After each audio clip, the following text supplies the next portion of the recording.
So let's get right into it, and we're going to talk about Dak Prescott re-signing with the Dallas Cowboys.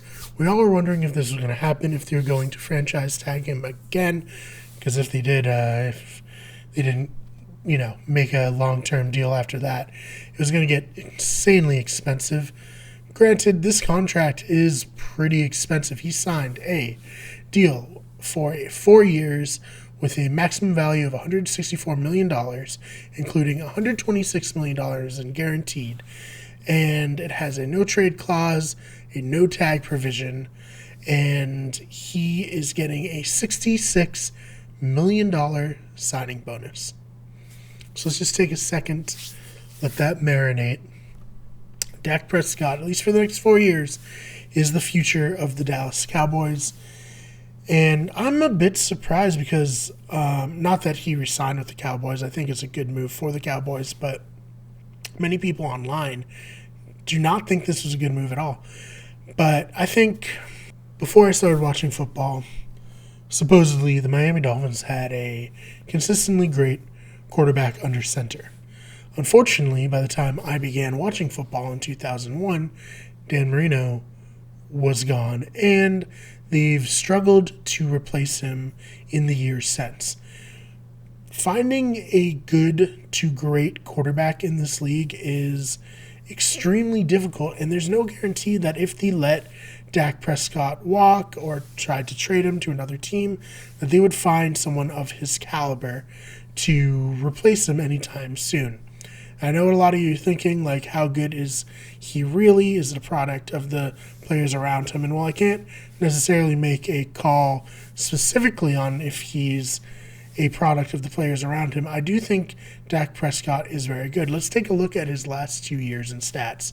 He has a combined record of 10 and 11, so not great, but in 2019, he threw for 4,902 yards, 30 touchdowns, and 11 interceptions. And then in 5 games this past season, 2020, Dak Prescott had a 68% completion percentage, threw for 1,856 yards, 9 touchdowns, and 4 interceptions. So that's a pretty insane stat total to put up in that short of games. And obviously, he played in 5 games. He didn't finish that 5th game, pretty horrifically breaking his ankle. But I think Dak Prescott is a very talented quarterback and someone who's been a quarterback in the NFL for so long that he's matured into a decent decision maker. But I'm very interested to hear what everyone else thinks about Dak Prescott because, like I said, I was surprised to see people going so, I guess, anti-Dak online. And I guess it's not that surprising. This puts him as the second highest paid quarterback in terms of money per year. He's slated to make $42 million per year, at least over the first 3 years. And like we said, he had a $66 million signing bonus. But I think he's worth it because that division, the NFC East, is just ripe for the picking. I mean, none of the teams played very well last season, especially the Cowboys with, Andy Dalton starting after Dak Prescott got hurt. So I think the Cowboys would be foolish to give up an opportunity to win the division, and then once you're in the playoffs, hey, anything can happen.